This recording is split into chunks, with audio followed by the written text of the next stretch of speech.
Boa tarde a todos os telespectadores do programa Cacautec.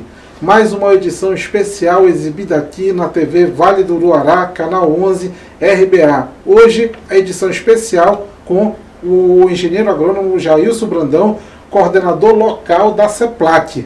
Boa tarde, Jailson, tudo bom? Boa tarde, Carlos. Boa tarde a todos os nossos produtores de cacau, a todos os telespectadores da RBA, TV Vale do Uruará, canal 11.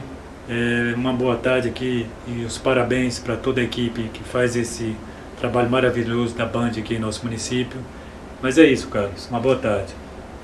Jailson, ao longo dos 10 anos, né, a gente observa que a cultura do cacau ela cresceu uns 388%, né, aqui. Mas antes disso, fala a tua chegada aqui, né? Como foi essa tua introdução na lavoura cacaueira? Como foi que tu introduziste na CEPLAC? Bom, na verdade, trabalhar na CEPLAC é trabalhar com cacau, né? Eu trabalhei inicialmente na Embrapa, 2 anos, como bolsista do CNPq, pesquisador bolsista. Aí, em 84, fui para a Bahia. Eu estava no Pará, fiz agronomia na Universidade Rural da Amazônia, UFRA, que é a antiga FICAP. E em 85 eu já vim para Uruará contratado pela CEPLAC para trabalhar no Polo Cacaueiro da Transamazônica. Nesses últimos 10 anos, como você falou, a gente tem participado aí desse plano decenal que foi 2012-2022, que vai se completar em 2022 os 10 anos, e com crescimento médio anual aí de 10 mil hectares por ano, e essa meta foi alcançada, até superada um pouco, né? E a CEPLAC se preparou com a expansão dos seus campos de produção de sementes híbridas para ter semente suficiente para entrega, para distribuição aos produtores de cacau. Só sei que essa meta está aí se cumprindo, e é mais um trabalho do governo federal, da CEPLAC, e principalmente mais um esforço muito bem efetivo, com bons resultados espetaculares dos próprios agricultores. E acho que essas mais de 100 mil hectares implantados nesses 10 anos, com certeza é mérito do produtor de cacau e, claro, das instituições parceiras. A cultura do cacau ela é desenvolvida por grandes proprietários de terra, por o pessoal da agricultura familiar. Fala pra gente como é que funciona essa questão da cultura do cacau aqui na região. Não, Carlos, na verdade a cultura do cacau tem uma característica muito interessante do ponto de vista de ocupação de mão de obra. E a gente costuma dizer que melhor sucedido é quem mais presente está na lavoura e quem mais mão de obra no entorno da família tem. E a característica do cacau cultivado na Transamazônica não é somente o Uruará, é de agricultura familiar. É o próprio agricultor com a sua família, ou com parceiros também que são produtores familiares, que são os meeiros. Eles acabam tocando todo o trabalho de formação de novas lavouras e manutenção das lavouras já estabelecidas, produtivas. E com certeza mais de 90% do público é atendido pela CEPLAC ao longo de todos esses anos, produtor familiar, pequeno produtor. Se a média de área plantada de cacau, no caso do município de Uruará, é em torno de 11 hectares por produtor. Na Transamazônica está variando entre 8 e 14 hectares. E você conta nos dedos, na verdade, na região inteira, por exemplo, propriedades que têm mais de 50 hectares de cacau. Nós temos o município de Medicilândia, que foge um pouco à média, que tem áreas com 100, 200, 300 hectares de cacau. Mas aqui em Uruará são poucas as áreas grandes. Mas assim mesmo a gente considera grande, mas uma área de 100 hectares, 200 hectares não chega a ser um latifúndio. Ao contrário, é uma área de produção extremamente viável do ponto de vista econômico, mas não chega a ser um latifúndio. Você pode ter uma rentabilidade razoável, porque a cultura do cacau permite isso, mas não pode nem ser considerado um grande produtor de cacau, para pessoa com apenas 100, 200 hectares de cacau. Eu diria que ele ainda é um médio produtor. Interessante. E o trabalho da CEPLAC, como é que funciona nesse sentido? Né? Como foi esse trabalho da CEPLAC nesse tempo com o produtor de cacau? Veja bem, desde o início do programa Cacau na Amazônia, que na verdade criou-se a CEPLAC para resolver um problema da cacauicultura no estado da Bahia. E depois começou-se a discutir, com a expansão do programa, né, começou-se a discutir o retorno do cacau para a Amazônia. Aí a CEPLAC se estabeleceu aqui em parceria com a Carpará na época, mas de início, no início dessa presença da CEPLAC na região, aconteceu mais prospecção, trabalhos de pesquisa, né? A partir do final dos anos 70 que a CEPLAC se estabeleceu com o aparato de extensão rural, já com o programa com Procacau em andamento, e depois a CEPLAC reassumiu aquele trabalho que a Carpará fazia da parte de assistência técnica. A CEPLAC assumiu e começou a criar as estruturas nos municípios dos polos de produção de cacau, com os escritórios, inclusive com residência para os servidores. E essa estrutura, na verdade, ela atendeu bem a demanda dos produtores por assistência técnica até um determinado momento. Depois houveram muitas mudanças no governo, mudanças na CEPLAC, corte de orçamento. A CEPLAC está aí com quase 35 anos sem contratar, sem renovação do seu quadro. Eu diria até que um percentual muito pequeno do pessoal dos servidores da CEPLAC continua na ativa, porque dos que estão ainda na ativa, mais de 80%, se disser que se aposenta amanhã, se aposenta porque já tem tempo de contribuição suficiente, muitos deles já estão com abono permanência. Então é isso. E hoje a CEPLAC, na verdade, não tem mais, eu diria, condição efetiva, operacional, de atender às demandas do produtor por assistência técnica. E talvez tenha sido por isso que o próprio governo tomou a decisão de focar o que ainda resta de estrutura e contingente técnico de pessoal na CEPLAC no trabalho de pesquisa. E foi extinto, no caso, na CEPLAC, o sistema de extensão rural, de assistência técnica e extensão rural. Então a CEPLAC está hoje desabilitada pelo governo a prestar esse tipo de assistência presencial, visita ao produtor. Essa assistência técnica ela pode até acontecer, mas num outro formato, né? Normalmente buscando parcerias, e o Senat está aí, que é uma delas, as secretarias municipais de agricultura, a própria Emater, e a CEPLAC estará, com certeza, sempre à disposição do programa Cacau e dos parceiros, muito mais focado em capacitação, difusão de tecnologia, e continua, lógico, com a geração de pesquisas e informações de tecnologia de cacau. Entendo. É uma situação que a gente vai até falar para a nossa ministra Tereza Cristina, né, para o presidente Jair Bolsonaro também, para ver o que ele pode fazer para melhorar essa questão da CEPLAC, né? E também atualmente aqui na região, como é que funciona essa questão hoje da CEPLAC na questão de distribuição de sementes? Carlos, veja bem, a CEPLAC já desde o início do programa decenal, que seria de 2012 a 2022, que a CEPLAC tem uma meta de produção de sementes para distribuição aos produtores, de produzir aí de 8, 10, 12, 14, dependendo da demanda, 14 milhões de sementes para serem distribuídas para os produtores de cacau, e ela tem cumprido essa meta. Isso não tem sofrido, digamos assim, muita redução por conta de dificuldades orçamentárias, porque todo o recurso que a CEPLAC tem conseguido, inclusive com parceiros, como inclusive recurso do FUNCACAU, ela tem colocado à disposição da produção de sementes e das estações experimentais.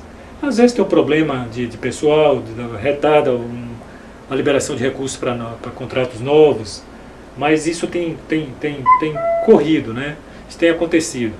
E essa produção de sementes, esse ano, e o ano passado aconteceu também a mesma coisa, ela tem sofrido uma certa reserva por parte do produtor, porque a CEPLAC tem disponibilizado uma quantidade grande de sementes, mas num período que o produtor não está preparado para receber.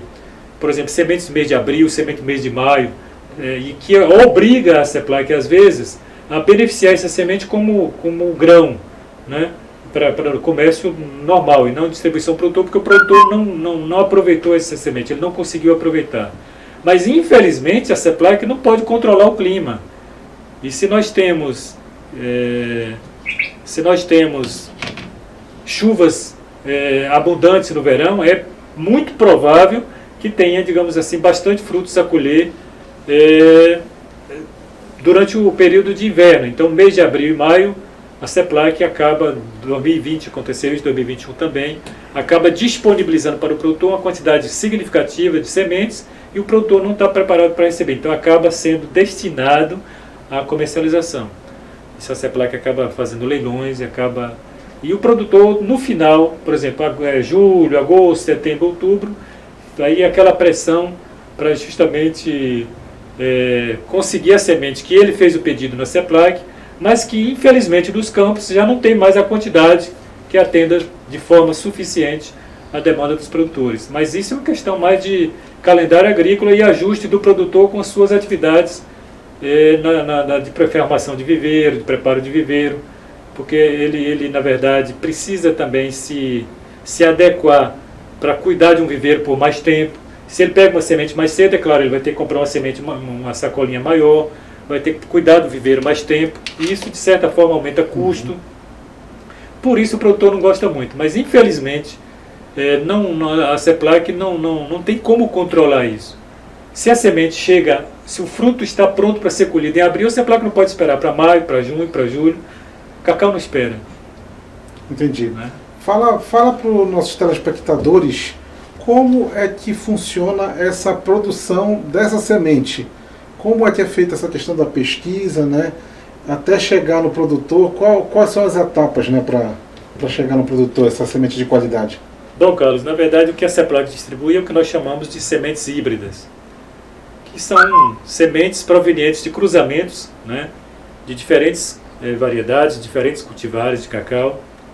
E no trabalho de pesquisa aí de longo de 50, 60 anos, a CEPLAC buscou juntar cultivares, variedades em cruzamentos, que os resultados desse cruzamento pudessem agregar características positivas, tanto de uma cultivar, tanto de uma variedade quanto da outra, de produtividade, de precocidade, de tolerância a pragas e doenças, de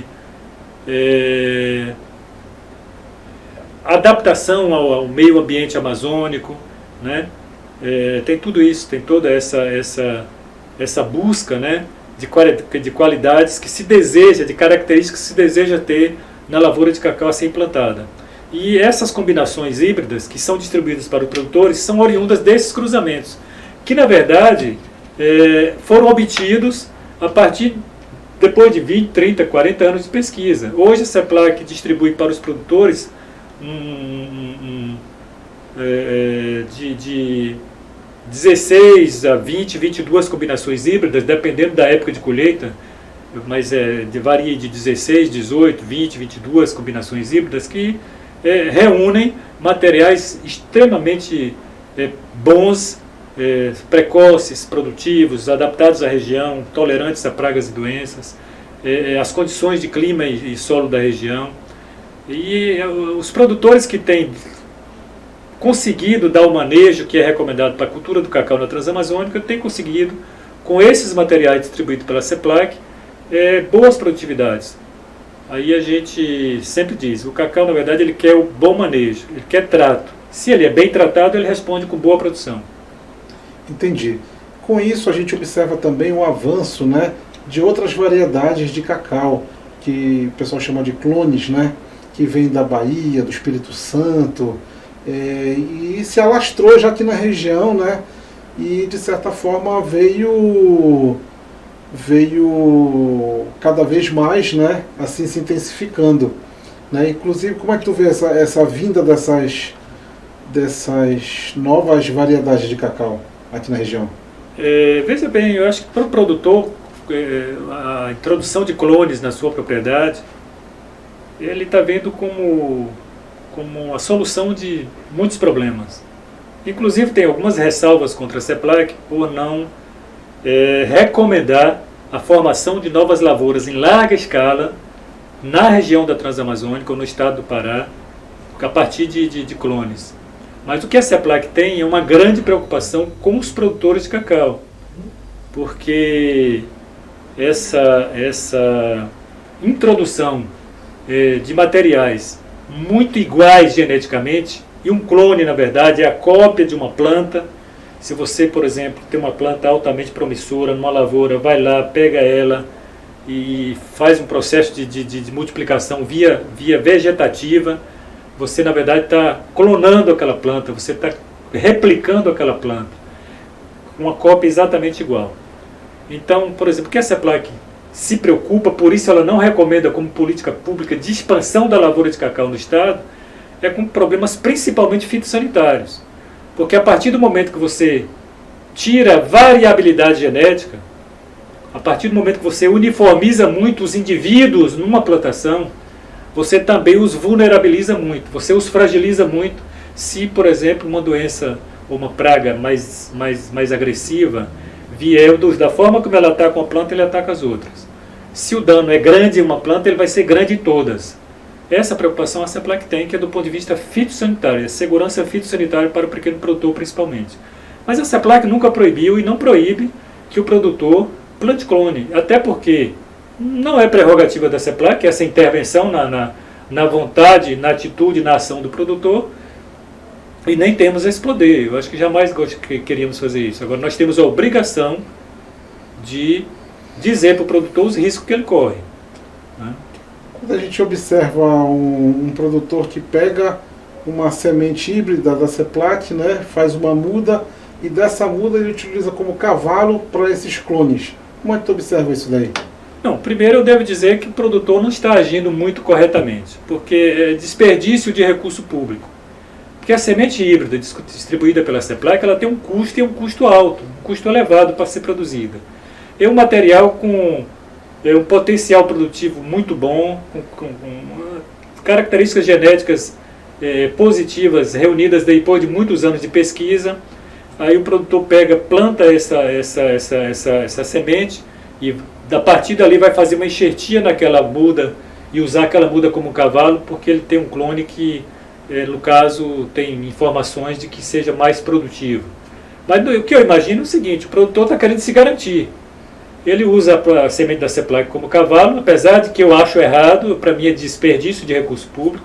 Ele usa a semente da CEPLAC para produzir uma muda que ele vai usar como cavalo, para se garantir, porque se, por exemplo, não houver pega, não se viabilizar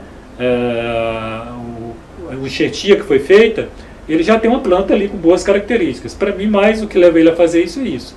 Porque, segundo os especialistas, tem que haver compatibilidade entre o material que você vai usar como cavalo e o enxerto.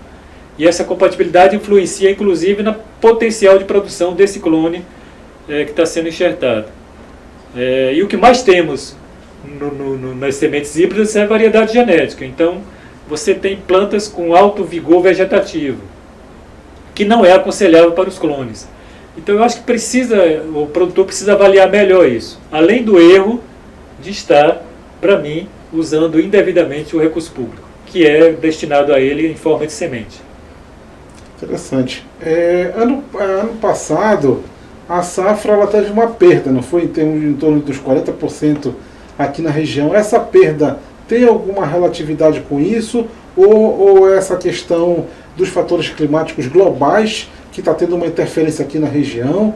Ou falta de assistência técnica? Ou alguma praga, alguma doença que entrou inesperadamente aqui na região? Não, veja bem, quando você fala ano passado, você deve estar falando desse ano, quando nós estamos em dezembro e a safra já está no final dela. Isso na verdade, por depoimento de vários produtores e profissionais até pública e privada que está indo ao campo, tem sido assim declarações de uma certa forma pessimistas no sentido da perda, do elevado índice de perda por doença podridão parda e vassoura de bruxa principalmente. Mas também se diz que a produção foi menor do que a do ano passado. Então, se você juntar um percentual de produção menor, com mais um percentual elevado de perda, que é a perda por pragas e doenças, mas principalmente por dampada e vassoura de bruxa, que o pessoal está estimando que foi maior esse ano do que o ano passado também. Então, a redução na produção em relação ao ano passado, no mínimo, vai ficar aí uns 30%, 40%. Tem agricultor e tem profissionais de consultoria técnica falando em mais de 50%. Pelo que eu tenho visto, porque muito cacau foi colhido em outubro, novembro, dezembro, já no final do verão, e eu acredito que isso, de certa forma, contrabalança um pouco as informações, mas eu acredito que a perda entre aquilo que se perdeu por doença e aquilo que se deixou de colher em função da safra ter sido menor do que o ano passado, deve ficar em torno de 30% a 40%. Agora, isso é um grande prejuízo para o produtor. Porque, por exemplo, se o preço está razoável, o produtor espera uma boa produtividade.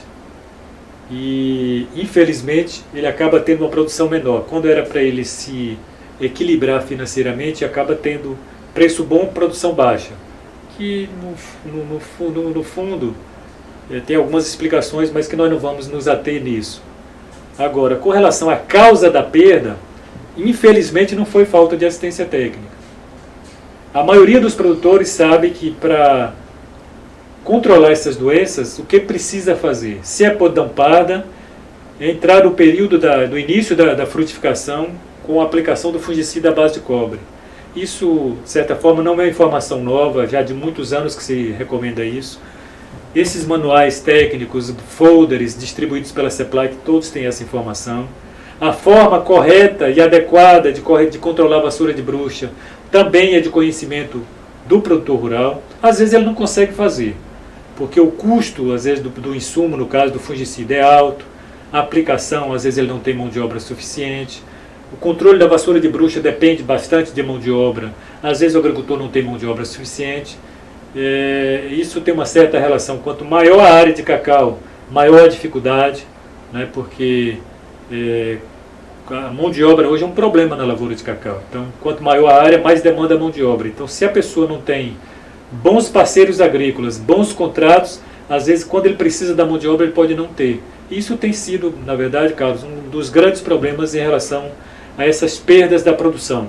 É a não adoção das práticas de manejo conforme recomendado e em época oportuna. Entendi.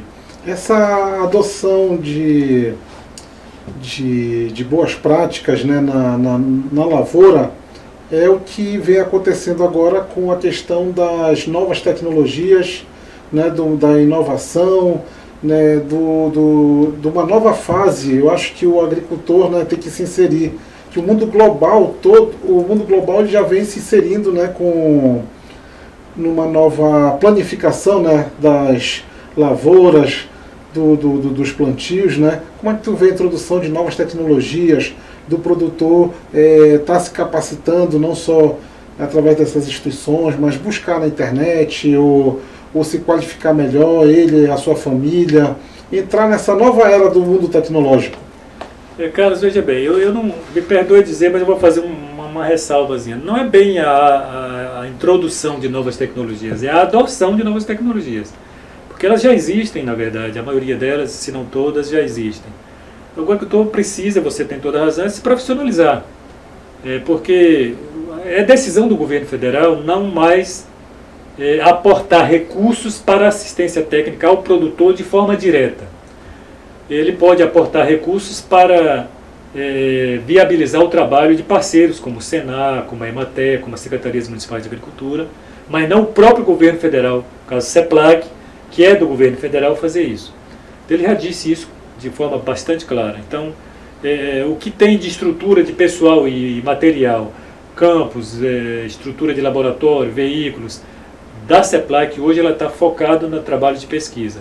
Então, veja bem, essa adoção dessas tecnologias, o produtor precisa entender que, quando ele tiver suporte econômico, em termos de quantidade de área de cacau produzindo, que permita a ele contratar, ele deve contratar uma assistência técnica privada própria, como a CEPLAC vem recomendando de muitos anos já, desde que o nosso quadro de pessoal começou a reduzir. a gente vai recomendando isso para os produtores. Mas nem todos têm adotado, mas aqueles que adotaram foram bem-sucedidos.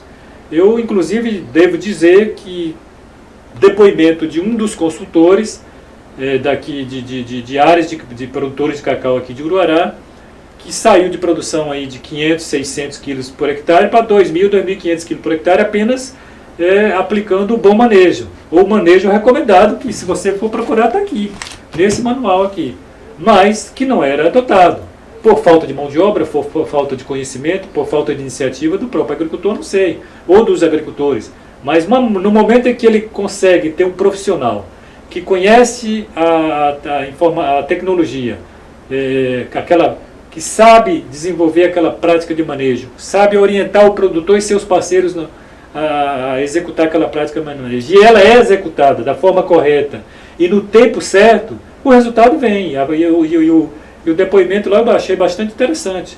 Uma produtividade, numa roça que com certeza tem mais de 30 anos. Lavoura de cacau híbrido. No momento em que você introduz as práticas de manejo, que não eram executadas com certeza de forma correta e nem na época oportuna, você sai de uma produtividade de aí 500, 600, 800 quilos de cacau para 2.000, 2.500 quilos. Isso é um ganho fantástico. Isso com certeza paga muito bem a consultoria. E é isso que a CEPLAC sempre recomendou.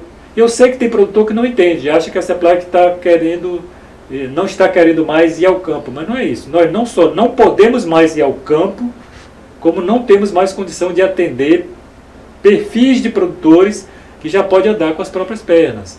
O pouco que existe, na verdade existia até o ano passado, foi centrado 100% no agricultor familiar que está iniciando o processo. Esse nós procuramos acompanhar um pouco mais de perto. Muito bem. Em outros programas aqui nós trouxemos já algumas consultorias, né, assim, privadas, como a TRF, né, a CCS Insumos, né, a Cacauína. Então a gente está dando essa oportunidade também para o cacauicultor conhecer, né, e ampliar seu conhecimento nessas possibilidades. E eu te pergunto agora o seguinte, com relação à questão não só do aumento da produtividade, mas como a melhoria da qualidade do cacau, que é um tema que é uma tendência mundial, né, que os países, né, principalmente aqueles que produzem chocolate, né, estão exigindo de certa forma do mercado consumidor. Como é que tu vê essa nova tendência do produtor focar nessa melhoria da qualidade da produção? Bom, primeiro deixa eu dar aqui os parabéns para até alguns amigos que estão aí na área de privada, de consultoria consultoria e assistência técnica privada. Você citou o nome de alguns, eu acho que são pessoas capazes, e o produtor só tem a ganhar com a contratação do serviço dessas empresas, desses profissionais. E dizer que fiquei inclusive feliz com as informações que vi e ouvi durante o Cacautec Uruará, dia 2 de dezembro. Eu acredito que, na verdade, todo produtor, a maior parte dos produtores que tem plantios maiores, deve ir por esse caminho. A terra privada está aí, está à disposição do produtor. Porque se nós pensarmos que o que resta da CEPLAC, em termos de aparato, vai ser destinado à pesquisa ou está sendo destinado à pesquisa. Aí nós temos a terra pública, a Secretaria Municipal de Agricultura e a Emater, que pelo contingente que tem também, não atenderia 100% da demanda em cacau. Não estou nem falando das outras atividades produtivas rurais, eu estou falando que não atende a demanda somente em cacau. O Uruará tem 2.395 produtores cadastrados. E eu acredito que tem mais, porque tem produtor que planta cacau e a gente acaba não tendo conhecimento. E se você for olhar o que é atendido, mesmo em atendimento em carteira no escritório e no campo, ele não chega a 20% do público ano. Então, ou seja, 80% do pessoal está aí desassistido e à disposição da terra privada, e muitos deles, graças à capacidade econômica do cacau em termos de rentabilidade, têm condição sim de contratar uma consultoria privada e ser bem sucedido. Eu acredito que o resultado positivo em termos de aumento de produtividade, aumento de produção, paga muitas vezes esse custo que ele vai ter. Na verdade, ele vai fazer o investimento, ele não vai ter despesa. Bom, sobre a qualidade, não é muito a minha área essa discussão sobre cacau fino principalmente, porque a gente, na verdade, tem aquela vivência e aquela experiência de campo de produzir cacau, sem essas nuances da qualidade, a não ser assim, a qualidade em termos de classificação, para que você tenha um cacau tipo 1, um cacau superior, para que com ele você possa produzir o chocolate. Porque na verdade um cacau não fermentado adequadamente, um cacau que não sofreu o processo de beneficiamento primário conforme recomendado, ele pode servir para qualquer coisa, menos para chocolate. Pode ser usado nas mais diversas misturas, mas o bom chocolate, o chocolate na verdade, de verdade, ele tem que ser fabricado a partir de cacau tipo 1, cacau superior. Agora, se ele é orgânico, se ele é cacau fino, se ele é um cacau fino de aroma, aí já são, eu diria assim, exigências mais recentes que o agricultor deve buscar, porque tem agregado valor. Quando o agricultor consegue atender essas exigências do mercado, ele tem conseguido bons resultados em termos de preço. E nós tivemos aí depoimentos de produtores que ganharam prêmios, e eu tenho certeza que a produção desses agricultores premiados tem um diferencial em relação aos demais que produzem o cacau, digamos assim, mais convencional. Perfeitamente. Para quem não pôde assistir nas edições anteriores, o Facebook da TV Vale do Uruará, ela exibiu uma entrevista fantástica com o Dr. Jesus, né, do Centro de Valorização de Compostos Bioativos da Amazônia, e o chocolatier, né, Fábio Cecília, né, você pode entrar no Facebook da TV Vale do Uruará, que você vai ver lá duas sumidades nesse assunto de melhoria da qualidade de cacau, né, e a produção de chocolate fino. E o que eu ia te perguntar agora é a questão do cooperativismo e associativismo. Fica melhor vocês trabalharem com associações, com cooperativas. Quais os modelos que tu vê bem sucedido de cooperativismo aqui em Uruará? Veja bem, nós temos algumas experiências de cooperativismo na Transamazônica, e inclusive nessa mesma época em Uruará, que não foram duradouras, não conseguiram sustentar ao longo do tempo, talvez pela própria origem, pela forma de criação. Elas foram criadas de cima para baixo. O governo criou a cooperativa e colocou consultoria externa, e depois deixou, de um determinado tempo, deixou na mão do produtor, sem preparar o produtor, sem que o produtor tivesse consciência da importância da sua própria participação. Mais recentemente, nós temos assim informação de algumas experiências bem-sucedidas. O cooperativismo, ele na verdade seria a solução para o produtor em qualquer momento. E as experiências existentes no Sul, no Centro-Oeste, no Sudeste, mostram isso. Agora, aqui na região Norte, nós temos algumas experiências mais recentes. Eu citaria duas cooperativas que estão consolidadas, que é a Canta, em Tomé-Açu, e a Copertuc, em Tucumã, no sul do Pará.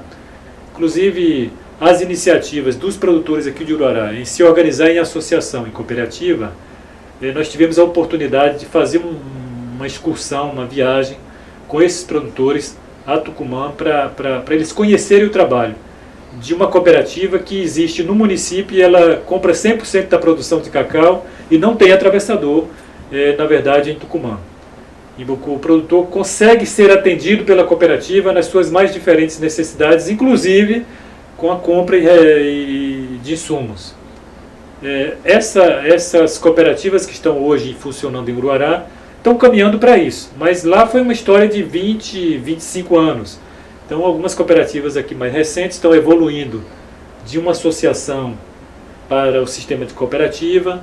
Nós acreditamos que ainda estão com dificuldade, e essa dificuldade maior é a consciência do próprio cooperado de que ele é um elemento importante naquela organização.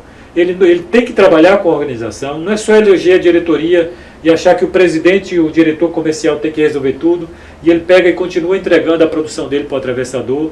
Infelizmente, essa pouca consciência tem causado essa dificuldade de fortalecimento das cooperativas e do cooperativismo na Transamazônica, e falando mais particularmente de Uruará.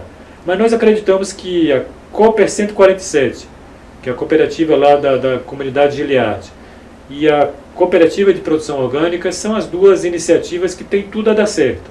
Agora, depende muito da boa vontade, da confiança dos produtores entre si e principalmente do interesse do produtor em buscar o crescimento da cooperativa. Porque a cooperativa crescendo, se fortalecendo, quem se fortalece é o produtor, com certeza. Mas, infelizmente, a cultura do individualismo, aquela coisa da desconfiança, você está querendo fazer por quê? Qual é o seu interesse?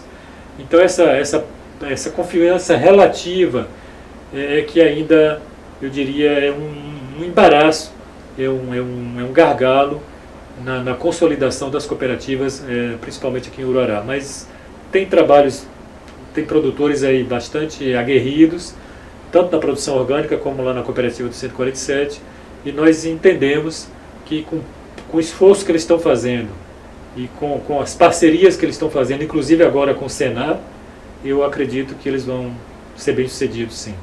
É um trabalho de médio e longo prazo, com certeza, não é curto prazo, mas eu acredito que eles serão bem-sucedidos. Porque é o caminho, né? Perfeitamente. A gente está chegando no final do programa, né? Eu vou te perguntar agora sobre uma questão que o cacau ele vem sendo colocado muito na pauta como um dos protagonistas na questão do reflorestamento, né? Do reflorestamento da Amazônia, na questão do equilíbrio climático que ele proporciona através do sistema agroflorestal. Fala para a gente da importância do cacau, não só nesse nível social, econômico, né, que nós abordamos, mas nessa questão ambiental. Qual a importância do cacaueiro nessa questão ambiental? Carlos, na verdade o cacau em sistema agroflorestal, e aí eu estou falando do cacau em sistema agroflorestal, ou seja, é a lavoura de cacau, onde você vai usar espécies arbóreas, de preferência nativas da Amazônia, não usar muito espécies exóticas, para compor o sombreamento definitivo, que aí você forma o sistema agroflorestal, que é a lavoura, a espécie agrícola com a espécie madeireira, uma árvore, pode ser também frutífera, não precisa ser árvore madeirável, ela pode ser uma frutífera também. Agora, essa característica do cacau, ela responde muito bem a essa necessidade, a essa demanda de recuperação de passivos ambientais. Independente da definição em legislação, tem produtor que tem feito isso. E, por exemplo, agora com o respaldo da legislação, que a lavoura de cacau é considerada como área de recomposição florestal de áreas desmatadas, mas lembrando que, apesar dessa importância da cultura do cacau nessa recuperação de passivos ambientais, mas isso para áreas de reserva desmatadas antes de 2008. Ou seja, não se autoriza, e é bom fazer essa lembrança para o produtor, não se autoriza a substituição de área de floresta por outra espécie arbórea, inclusive o cacau. Você pode, por exemplo, uma área desmatada, uma área antropizada, que você tenha que recuperar, é possível você recuperar com a lavoura de cacau, que você vai incorporar, você vai restabelecer a recomposição florística da área, incorporando inclusive renda econômica, rentabilidade econômica e um viés social muito interessante. Ou seja, você consegue responder à demanda ambiental, introduzindo renda e gerando oportunidade de trabalho quando você usa o cacau na recomposição desses passivos ambientais. É por isso que eu acho que o cacau ele está aí com uma possibilidade muito grande, inclusive de o produtor vir mais cedo ou mais tarde ser remunerado por serviços ambientais prestados. Essa é uma discussão aí mais recente, foi falado no Cacautec do dia 2 de dezembro, mas que assim, pelo tempo do palestrante, de forma bastante rápida, mas eu acho que o produtor precisa ter esperança de que mais cedo ou mais tarde o produtor de cacau poderá vir a ser remunerado por serviços ambientais prestados, porque a lavoura de cacau, bem manejada, com sombra definitiva em níveis ideais recomendados, ela se comporta no meio ambiente com relação à proteção do solo, reciclagem de nutrientes, criação de corredores ecológicos, de forma muito parecida com a floresta. Perfeitamente. Agora, você pode olhar aqui para o telespectador aqui do programa, não é? Dê uma mensagem para o produtor de cacau aqui. Se vale a pena ele continuar nessa questão do cacau, o cacau para os próximos 10 anos aqui, ele é uma atividade rentável, ou o que você quiser falar aqui para o nosso telespectador aqui do programa Cacautec. Bom, eu acho que esse convívio, primeiro agradecer o convívio com os produtores de cacau do município de Uruará e da Transamazônica ao longo desses anos todos. E hoje dizer que a lavoura de cacau continua e continuará sendo uma atividade econômica viável. Com certeza com alguns problemas, e um deles hoje é a demanda de mão de obra, né? O alto custo de controle de pragas e doenças, mas mesmo assim continua sendo uma atividade viável. Agora, a CEPLAC sempre orientou o produtor nesse sentido, e a gente volta a dizer, é muito mais fácil e muito mais sensato você ter 10 hectares de cacau produzindo 20 toneladas, 25 toneladas, do que ter 20 hectares de cacau ou 25 hectares de cacau produzindo 10 toneladas. Então, essa conta é muito fácil de fazer. Então, façam suas áreas, mesmo as áreas menores, produzir tudo o que ela pode produzir, para depois pensar em plantio de áreas novas. Muito obrigado. Aqui foi uma entrevista aula, né, aqui do nosso amigo Jailson Brandão, coordenador local da CEPLAC. Gostaríamos de agradecer a todos os telespectadores e também agradecer também aos nossos patrocinadores, né? Prefeitura Municipal de Uruará, na pessoa do Gilson Brandão, Secretaria Municipal de Agricultura, nosso amigo Aderley, Câmara Municipal de Uruará, TRF Consultoria, CCS Insumos, Cacauim. Muito obrigado a todos, até a próxima. Obrigado.